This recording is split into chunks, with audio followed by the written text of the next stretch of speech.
ലക്ഷ്മി ഇപ്പൊ കേറിയിട്ട് കുറച്ച് ദിവസമായിട്ടുണ്ട്. ചെന്ന് കയറിപ്പിളിക്കും അനീഷേട്ടൻ വന്ന് പറഞ്ഞു. അവിടെ കിച്ചണിൽ നോക്കി മനുഷ്യട്ടൻ പറയുന്നത് വൈൽഡ് കാർഡ് എൻട്രീസിനൊന്നും നട്ടില്ലാത്ത ആൾക്കാരെയാണ് ബിഗ് ബോസ് ഇട്ടിരിക്കുന്നത്. അത് ലക്ഷ്മി അവിടെ ലക്ഷ്മി മാത്രം എല്ലാവരും നിൽക്കുന്നുണ്ടെങ്കിൽ ലക്ഷ്മിനെ മാത്രം ടാർഗറ്റ് ചെയ്ത് സംസാരിക്കുന്ന തോന്നി. അത് കണ്ടപ്പോ എന്ത് തോന്നി? വന്ന് ഞാൻ ആ വീഡിയോ അങ്ങനെ കണ്ടില്ല. പക്ഷെ അവള് പോയിന്റ് ടു പോയിന്റ് പറയുന്നുണ്ടെന്ന്. അവള് അങ്ങനെ ദേഷ്യപ്പെടുന്ന ആളല്ല. പക്ഷെ ദേഷ്യപ്പെട്ട ഭയങ്കര ടെററാണ്. ഞങ്ങള് ലൊക്കേഷനിൽ ഫുൾ ടൈം അടിയായിരുന്നു, ഞാനും ലക്ഷ്മിയും. ഭയങ്കര രസമാണ്. എന്തെങ്കിലുമൊക്കെ സബ്ജക്റ്റ് വരും, ഞങ്ങൾ അങ്ങോട്ടും ഇങ്ങോട്ടും ഭയങ്കര വാഗ്വാദമായിരിക്കും. പക്ഷെ അവള് നല്ല സംസാരിക്കുന്ന കഴിവുള്ള ഒരു പെൺകുട്ടിയാണ്. അപ്പൊ അവളെ എനിക്കൊന്ന് അവിടെ ഇപ്പൊ ഏകദേശം അത് തെളിയിച്ചിട്ടുണ്ട്. അവള് പറയാനുള്ളത് മുഖത്ത് അവൾ പേടിയില്ല കേട്ടോ, പേടിയൊന്നുമില്ല. അങ്ങനത്തെ പേടിയൊന്നും ഇപ്പൊ തന്നെ കാണാം. പലരെ അവള് പറയാനുള്ളത് മുഖത്ത് നോക്കി പറഞ്ഞിട്ട് അവള് പോകും. അവള് അങ്ങനത്തെ പേടിയോ കാര്യങ്ങളൊന്നുമില്ല. അവള് നല്ല രീതിയിൽ നല്ല ഫയർ അങ്ങോട്ടായിട്ട് പ്രശ്നം ഉണ്ടാക്കുന്ന ഒരാളല്ല. അങ്ങനത്തെ പ്രശ്നമാണ്, അങ്ങനത്തെ ആളല്ല. പക്ഷെ അവളുടെ അടുത്ത് വന്നു കഴിഞ്ഞാൽ അവള് വെറുതെ വിട്ടു കൊടുക്കത്തുമില്ല. അവള് അയ്യോ ശരി തോറ്റു എന്ന് പറഞ്ഞാൽ അങ്ങനൊന്നുമില്ല. അവളെ കൊണ്ട് പറ്റുന്ന രീതിയിൽ അവള്, ഞാൻ പ്രത്യേകിച്ച് പോകുമ്പോൾ പറഞ്ഞിട്ടുണ്ട്, തെറിയൊന്നും വിളിക്കാൻ പോലും അവള് വിളിക്കാറില്ല. അങ്ങനെ തെറി കയ്യിന്നൊന്നും പോയി തെറിയൊന്നും വിളിക്കല്, കയ്യേറ്റം ചെയ്യരുത്, ബാക്കി നീ നിന്റെ രീതിയിൽ നിന്നോ, നീ എൻ്റെ അടുത്ത് നിന്ന പോലെ തന്നെ നിന്നോളാൻ പറഞ്ഞു. അപ്പൊ അവള് അവിടെ പോയിന്റ് ടു പോയിന്റ് കാര്യങ്ങൾ പറഞ്ഞാണ് നിൽക്കുന്നത്. ഇപ്പോഴും എനിക്കൊന്നും ഇന്നും ഞാൻ ഏതൊരു വീഡിയോ ഉണ്ട് അവള് കറക്റ്റ് പോയിന്റ് പറയുന്നുണ്ട്. അവളുടെ രീതി അതാണ്. പിന്നെ ഭയങ്കരമായിട്ട് ട്രിഗർ ചെയ്താൽ മാത്രമേ അവൾ ദേഷ്യപ്പെട്ടാലും അവൾ ഇതേ തന്നെ അവൾ പോയിന്റ് കാര്യങ്ങൾ തന്നെ പറഞ്ഞിട്ട് അവള് പോകും. അത് തന്നെ കാര്യം. ഇപ്പൊ അനുമോള് അനുചേച്ചിയായിട്ട് ഭയങ്കര ഒരു കണക്ഷൻ ഉണ്ട്, നല്ലൊരു ഫ്രണ്ട്ഷിപ്പ് നിൽക്കുള്ളത്. അനുചേച്ചി വന്നപ്പോ ഭയങ്കര വീക്കായിരുന്നു, ഭയങ്കര കരച്ചില്. നമ്മൾ സ്റ്റാർട്ടിങ് തന്നെ ഭയങ്കര ഇമോഷണലി ഓഡിയൻസിന് തോന്നിപ്പിച്ച നമ്മൾ അറിയാം, നമ്മൾ അനുചേച്ചി നമ്മൾ സ്റ്റാർ മാജിക്കിൽ ചെറിയ കാര്യത്തിനൊക്കെ അറിയുന്ന ഒരാളാണ്, നമുക്ക് അറിയുന്ന ഒരാളാണ്. പക്ഷെ ഭയങ്കര വീക്ക്. പക്ഷെ ഇപ്പൊ നല്ല ബോൾഡ് ആയിട്ടുണ്ട്. അതിന്റെ ചേച്ചിയുടെ ക്യാരക്ടർ അങ്ങനെയാണ് ആക്ച്വലി. സെൻസിറ്റീവ് ക്യാരക്ടറാണ്. ഞാൻ തന്നെ ചെറിയൊരു കാര്യത്തിൽ നമ്മൾ ഒരു വർഷത്തോളം മിണ്ടായിരുന്നു. ഒരു വർഷത്തോളം നമ്മൾ മിണ്ടായിരുന്നു. അതായത് ഞങ്ങള് എന്തോ ഒരു ആൽബം ഒക്കെ ചെയ്ത് കഴിഞ്ഞ് ഭയങ്കര ഫ്രണ്ട്ഷിപ്പായി. എന്നിട്ട് ഇവള് എന്നോട് പറഞ്ഞു, നമുക്കൊരു സ്ഥലത്ത് ഇത് ഉദ്ഘാടനം പോകണം, അവിടെ എനിക്ക് പോകുമ്പോൾ ഒറ്റയ്ക്ക് പോകാൻ പേടി, നീ വരാമോ എന്ന്, അത്ര ആ ജനങ്ങളുള്ള. ഞാൻ അതിനെന്താ ഞാൻ വരാലോ എന്നൊക്കെ പറഞ്ഞ് ഞാനിരുന്നു. എന്നിട്ട് പോകുന്നതിന്റെ തലേ ദിവസം ഇവള് എന്നെ വിളിച്ചിട്ട് ചോദിച്ചു, എടാ നാളെ പോകുന്നുണ്ടേ? ഞാനെ പറ്റുമ്പോ തമാശ ഫ്രണ്ട്സ് അല്ലേ, എവിടെ പോകുന്നു എനിക്കറിയത്തില്ലല്ലോ എന്ന് പറഞ്ഞു. അവളപ്പോ കേറി, അത്ര പറഞ്ഞോളൂ. അവള് കേറി എന്നോട് പിന്നെ തമാശക്ക് ഫ്രണ്ട്സിനോട് നമ്മൾ പറഞ്ഞു എവിടെ പോകുന്നു, ഞാനില്ല. അതുപോലെ ഞാൻ പറഞ്ഞു ഇവള് യു ചീറ്റ് എന്നൊക്കെ പറഞ്ഞിട്ട് എന്നെ വായി വരുന്ന പറഞ്ഞു. ഞാൻ പോടി, ഞാൻ വരുന്നില്ല പോടി എന്ന് പറഞ്ഞു ഒറ്റ ഫോൺ കണ്ടില്ല. ഞങ്ങൾ പിന്നെ മിണ്ടിയിട്ടേ ഇല്ല. ഒരു 1 year നമ്മൾ മിണ്ടിയില്ല. 1 year കഴിഞ്ഞ് പിന്നെ നമ്മൾ ഇവിടെ ഇടയ്ക്ക് എപ്പോഴും വിളിച്ചു. എന്നെ വിളിച്ചിട്ട് പറഞ്ഞു, എടാ ഞാൻ ചെങ്ങന്നൂരാണോ ചങ്ങനാശ്ശേരിയാണോ, ഞാനൊരു ഉദ്ഘാടനത്തിൽ വരുന്നുണ്ട്, നിന്റെ വീട് അവിടെ അല്ലേ? ഞാൻ പറഞ്ഞു എവിടെ നീ വരുന്നത്? ചങ്ങനാശ്ശേരിയാ, ഞാൻ അറിഞ്ഞു, എന്റെ വീട് ചെങ്ങന്നൂരാ. ശരി എന്ന് പറഞ്ഞ് ഞാൻ ഫോണും കട്ട് ചെയ്തു. ആയിരിക്കാം. അപ്പൊ ഞാൻ കട്ട് ചെയ്തു. പിന്നെ നമ്മൾ മിണ്ടിയില്ല. പിന്നെ ഞാൻ വിളിച്ചത്, ഞാൻ ബിഗ് ബോസിൽ പോകുന്നതിന് 2 ദിവസം മുമ്പ് ഞാൻ വിളിച്ചു പറഞ്ഞു, ഞാൻ ഇങ്ങനെ പോവാ. പറഞ്ഞു നീ ഇപ്പോഴേലും വിളിച്ചല്ലോ എന്ന് പറഞ്ഞിട്ട്. അങ്ങനത്തെ നമ്മൾ അങ്ങനെയാണ്. അവൾ അങ്ങനത്തെ സെൻസിറ്റീവ് ക്യാരക്ടറാണ്. അത് കറക്റ്റ് അവിടെ പോയി കാണിക്കുന്നുണ്ട്. അവൾക്ക് പറ്റിയ സ്പേസേ ഇല്ല. ഇവൾക്ക് ബിഗ് ബോസിൽ പോകണമെന്ന് ആഗ്രഹം ഭയങ്കരമായിട്ട് ഉണ്ടായിരുന്നു. അവൾ എന്നോട് പറഞ്ഞു, ഏട്ടാ ഞാൻ 10 ദിവസം നിൽക്കത്തുള്ളൂ, 10 ദിവസം കഴിഞ്ഞിട്ട് ഞാൻ തിരിച്ചു വരും എന്നൊക്കെ പറഞ്ഞിട്ട് ഇവിടുന്ന് പോകുമ്പോഴൊക്കെ എന്നോട് പറഞ്ഞത്. ഞാൻ പറഞ്ഞു കുഴപ്പമില്ല. എന്നിട്ട് പറഞ്ഞു ഞാൻ കരയത്തേ ഇല്ലത്. ഞാൻ പറഞ്ഞു പറയാൻ ഭയങ്കര എളുപ്പം, അങ്ങോട്ട് ചെല്ലുന്ന് പറഞ്ഞു. ഇപ്പൊ കരച്ചിൽ വാദമൊക്കെയാണ്. ചേട്ടൻ പോയ സീസണിലൊക്കെ ഡെഫിനറ്റ്ലി ഇമോഷൻ നമ്മളെ ഹിറ്റ് ചെയ്യും ഭയങ്കരമായിട്ട്. നമ്മൾ വിചാരിക്കുന്ന ഇവിടുന്ന് കാണാനല്ല. എങ്ങനെ അത് കൺട്രോൾ ചെയ്തിട്ട് എല്ലാ സമയത്തും നമുക്ക് പൊട്ടിക്കറിയാൻ പറ്റത്തില്ലല്ലോ, അതെങ്ങനെ കൺട്രോൾ ചെയ്യും? എനിക്കറിയത്തില്ല, എനിക്ക് ശീലം. ഞാൻ അങ്ങനെ കരയുന്ന ഒരാളല്ല. കാരണം ഞാൻ നേരത്തെ പറഞ്ഞില്ല, ഞാൻ ഒരുപാട് അനുഭവിച്ച് ഞാൻ പലരുടെയും മറ്റേ എന്താ പറയാ പുച്ഛവും ചതിയും എല്ലാം ഏറ്റെടുത്ത് ഞാൻ ഇവിടെ ഇപ്പൊ വന്നിരിക്കുന്നതെന്ന് വെച്ചാൽ ഞാൻ ഒരുപാട് അനുഭവിച്ചിട്ട് വന്നിരിക്കും. അന്ന് കരഞ്ഞിട്ടില്ല, പിന്നെ ഇനിയിപ്പോ എന്തിനാ കരയുന്നത്? വേറെ കാര്യമില്ല. അപ്പൊ അവിടെ എനിക്ക് അങ്ങനത്തെ ഇഷ്യൂസ്. പക്ഷെ അവിടെ എല്ലാവരും കാര്യം, എല്ലാവർക്കും ഒരു ടൈം വരും,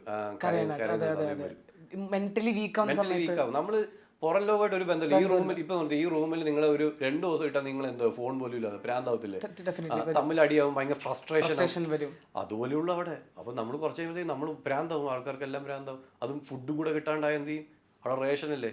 ഞാനൊക്കെ എത്രയോ ദിവസം മറ്റേ വേവാത്ത ദോശയും അതിനകത്ത് പഞ്ചസാരയിട്ട് കുഴച്ചെടുത്ത് വായിലിട്ടിട്ടുണ്ടെന്ന് പറയും, വിശപ്പ് മാറാൻ വേണ്ടി. അതിന്റെ ഇടയ്ക്ക് നല്ല കട്ടുള്ള ടാസ്കുകളും. എന്നിട്ട് എനിക്ക് തോന്നുന്നു ടിക്കറ്റ് ഫിനാലെ വന്നപ്പം വെയിലത്ത് നിന്നിട്ടാ ടാസ്ക്. അപ്പൊ എല്ലാവരും വെയിലത്ത് നിന്ന് മാറി നിന്ന് നിൽക്കുമ്പോഴത്തേക്ക് ബിഗ് ബോസ് അനൗൺസ് ചെയ്യും ടിക്കറ്റ് ടു ഫിനാലെയാണ്, അതിന്റെ ഗൗരവം എടുക്കണം, എല്ലാവരും നടുക്കും നിൽക്കാൻ. ഉച്ച 12 മണി വെയിലത്ത് ഇങ്ങനെ നിൽക്കുന്നുണ്ട്. എന്റെ ഒരു വീഡിയോ ഉണ്ട്, ഞാൻ ഇങ്ങനെ സെറ്റ് ചെയ്തിട്ട് നിൽക്കുന്ന ഒരു സാധനമുണ്ട്. ടിക്കറ്റ് ഫിനാലെ സെക്കൻഡ് ടാസ്ക് അല്ല തേർഡ്, അടുത്ത ദിവസത്തെ ഫസ്റ്റ് ടാസ്കിൽ ഞാൻ ജിൻഡോ ജയിച്ച ഒരു ടാസ്ക് ഉണ്ട്, അതിനകത്ത് എനിക്ക് സെക്കൻഡ്. അതിനകത്ത് ഞാൻ ഇങ്ങനെ നിൽക്കുന്നുണ്ട്, വയ്യാണ്ട് നിൽക്കുന്നുണ്ട്. അപ്പൊ ഭയങ്കര പാടാ, നമ്മളെ ഇങ്ങനത്തെ ടോർച്ചറാ. പക്ഷെ അതാണ് ഗെയിം. ഗെയിം അതാണ്. നിങ്ങൾ ഇതെല്ലാം സഹിക്കണം. എനിക്കൊന്ന് ലാസ്റ്റ് ഒക്കെ ആയപ്പോഴത്തേക്ക് ഞാൻ ഫുൾ ടൈം ഇരിക്കും, എല്ലാവരും എന്നെ കളിയാക്കും, ബീൻ ബാഗിൽ ഇരിക്കുന്നു എന്ന് പറഞ്ഞിട്ട് വേറെ വഴിയില്ല, എനിക്ക് എനർജി ഇല്ല. ഞാൻ ഇരിക്കുമ്പോൾ എൻ്റെ ഇതെല്ലാം കൂനിക്കൂടി എനിക്ക് ഭയങ്കര ഹെൽത്ത് ഇഷ്യൂ ആയിരുന്നു ഇറങ്ങി കഴിഞ്ഞിട്ട്. എൻ്റെ മസിൽ ലോസ് ഭയങ്കരമായിട്ട് വന്നു. ഞാൻ കയറുമ്പോൾ 83 kgs ഒരു എക്സസൈസ് പോലും ചെയ്യാതെ എൻ്റെ 11 കിലോ പോയി തിരിച്ചിറങ്ങിയപ്പോൾ. 72 kgs ഞാൻ ഇറങ്ങിയത്. 72 kg എന്ന് പറഞ്ഞു കഴിഞ്ഞാൽ ഞാൻ +2 പഠിക്കുമ്പോൾ എനിക്ക് 72 കിലോ ഉള്ളൂ. ഞാൻ തിരിച്ച് അത്രയും കാലം പുറയിലോട്ടുള്ള ആ വെയിറ്റിൽ പോയി. എനിക്ക് ഫുൾ മസിൽ ലോസ്. എനിക്ക് എൻ്റെ കൈയൊക്കെ ഇപ്പോഴും ആ പഴയ, എനിക്ക് കൈയൊക്കെ നല്ല സൈസും നല്ല മസ്കുലറായിരുന്നു. ഇപ്പോഴും എനിക്കത് തിരിച്ച് കിട്ടിയിട്ടില്ല. ഞാൻ വർക്കൗട്ടൊക്കെ ചെയ്യുന്നതുകൊണ്ട് എനിക്ക് പഴയ വെയിറ്റ് ഒന്നും എടുക്കാൻ ഇപ്പോഴും പറ്റിയിട്ടില്ല. ഞാൻ ഇപ്പോഴും എത്ര ഡംബൽസ് കയ്യിൽ അടിക്കുന്നത് 12 കിലോ വരെ പോകുന്നുള്ളൂ.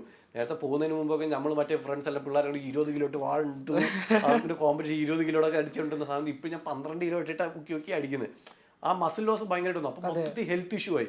അപ്പം നമ്മൾ വയ്യാണ്ടൊക്കെ പോയി ഒരിടത്തിരിക്കും, ഇരുന്ന് കഴിഞ്ഞപ്പോഴത്തേക്ക് അത് ചീത്തപ്പേര്. വേറെ വഴിയൊന്നുമില്ല, എല്ലാം സഹിച്ചു നിൽക്കാൻ പറ്റത്തുള്ളൂ. സിനിമയിലേക്ക് വരാണെങ്കിൽ അഖിൽ ചേട്ടനുണ്ട്, സെറീന മാം ഉണ്ട്. ഇപ്പൊ നിങ്ങളുടെ കോമ്പിനേഷൻ സീൻസ് ഒക്കെ ഉണ്ടായിരിക്കില്ലേ? അപ്പോൾ നമുക്ക് എന്തായാലും ഡെഫിനറ്റ്ലി നമുക്ക് ഫ്രണ്ട്സ് ആണ്. അപ്പൊ ആക്ടിങ്ങിനും നമുക്ക് ചിരി ഫണ്ണൊക്കെ അങ്ങനെയൊക്കെ. അപ്പൊ കുറെ റീടേക്സ് ഒക്കെ പോയ സീൻസ് ഒക്കെ ഉണ്ടാവും? ഇല്ല, നമുക്ക് അങ്ങനത്തെ ഒരു പ്രശ്നം. നമ്മൾ ഇത് ഷെഡ്യൂൾ ഭയങ്കര സ്പീഡിലാണ് പോയത്. ഷൂട്ടൊക്കെ പട്ടപ്പെട്ടേന്ന് തീർത്താ പോയത്. നമുക്ക് അങ്ങനെ ഇപ്പം കലൈ കിങ്സ്റ്റൺ ആണ് ഇതിന്റെ സ്റ്റണ്ട് ചെയ്തത്. അതായത് മാർക്കോടൊക്കെ സ്റ്റണ്ട് ഡയറക്ടർ ആയിരുന്നു. പുള്ളി 2 ദിവസം കൊണ്ടാണ് 3 ഫൈറ്റ് തീർത്തത്. 2 ദിവസം ഉണ്ട്. ഒരു ദിവസം ഉച്ചയ്ക്ക് തുടങ്ങിയതായിരുന്നു, വൈകുന്നേരം ആയപ്പോഴത്തേക്ക് ഒരു ഫുൾ ഫൈറ്റ് ഒക്കെ തീർത്തു. കാരണം പുള്ളിക്ക് ഭയങ്കര പ്രഷറായിരുന്നു, ഇത് പെട്ടെന്ന് തീർക്കണം. നമ്മളതിന് എല്ലാവരും സഹകരിച്ചു, പടപടപടേന്ന് എല്ലാവരും സഹകരിച്ചു. നമ്മൾ പിന്നെ പിള്ളേർ സെറ്റ് ആയിട്ട് നമ്മൾ ഇച്ചിരി ബ്രേക്ക് കിട്ടിയാൽ ഒന്ന് സംസാരിക്കുമെങ്കിൽ ഷോർട്ട് റെഡി എന്ന് പറയുമ്പോഴത്തേക്ക് നമ്മളെല്ലാവരും വന്ന് നിന്ന് ബാക്കിയെല്ലാം സെറ്റ് ചെയ്ത് നമ്മളൊന്ന് പ്രാക്ടീസൊക്കെ ചെയ്ത് നമ്മളങ്ങനെ വേസ്റ്റ് ചെയ്യുന്നില്ലായിരുന്നു, ടൈം വേസ്റ്റ് ഒന്നുമില്ലായിരുന്നു. അത് ഇതിൻ്റെ ഡയറക്ടറിൻ്റെ ഒരു കഴിവ് തന്നെയാണ്. പുള്ളി സമ്മതിച്ചു കൊടുത്തു കേട്ടു.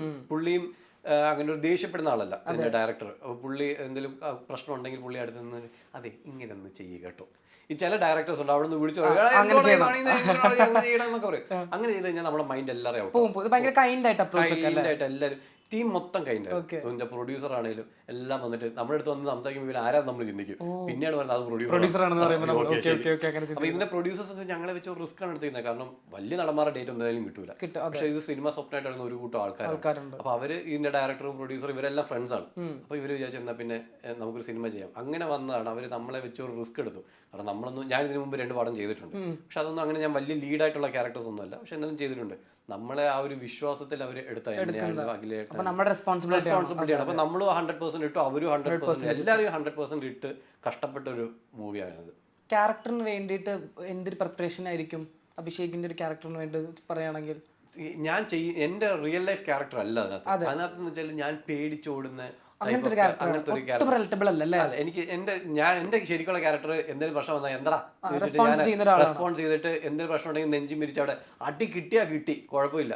പക്ഷെ പേടിച്ച് തിരിഞ്ഞു കൊടുക്കുന്ന ക്യാരക്ടർ അല്ല എന്റെ റിയൽ ലൈഫിൽ. പക്ഷെ സിനിമയിൽ അങ്ങനെയല്ല. സിനിമയിൽ ഞാനൊന്ന് പേടിച്ച്, ഞാൻ ഹീറോ ഒരു ലീഡ് ക്യാരക്ടർ ആണെങ്കിലും ഒരു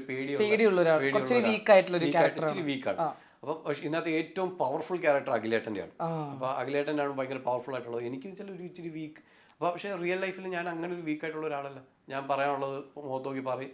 എന്തെങ്കിലും പ്രശ്നം വന്നാൽ ഇപ്പം അടിക്കാൻ പറയും എന്താ നിന്തടാ എന്ന് പറഞ്ഞ് ഞാൻ കയറി ചെല്ലും. പക്ഷെ ഇത് സിനിമയിൽ അതല്ല. അപ്പൊ അതെനിക്കൊരു ചലഞ്ചിങ് ആയിരുന്നു ആക്ടർ. ഇല്ല, അതെനിക്ക് അങ്ങനെ ചലഞ്ചായിട്ട് തോന്നിയില്ല.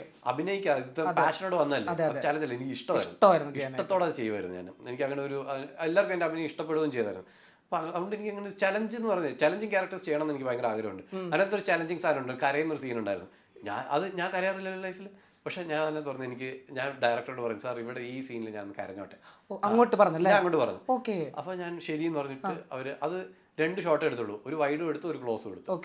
അവർക്ക് ഭയങ്കരമായിട്ട് ഇഷ്ടപ്പെടുകയും ചെയ്തു. അപ്പോൾ അത് മാത്രം എനിക്ക് ഭയങ്കര ചെയ്തു നോക്കണമെന്ന്. എനിക്ക് ഇതിനകത്ത് ചലഞ്ചിനെ കൊണ്ട് എക്സൈറ്റ്മെന്റ് ആണ്. ഞാനത് ചെയ്താൽ എങ്ങനെ ഇരിക്കും എന്നുള്ളതാണ് എൻ്റെ എക്സൈറ്റ്. അപ്പോൾ ഞാൻ ഡയറക്ടറോട് പോയി പറഞ്ഞു സാർ ഈ സീനിൽ ഞാൻ കരയുന്നതുകൊണ്ട് കുഴപ്പമുണ്ടോ?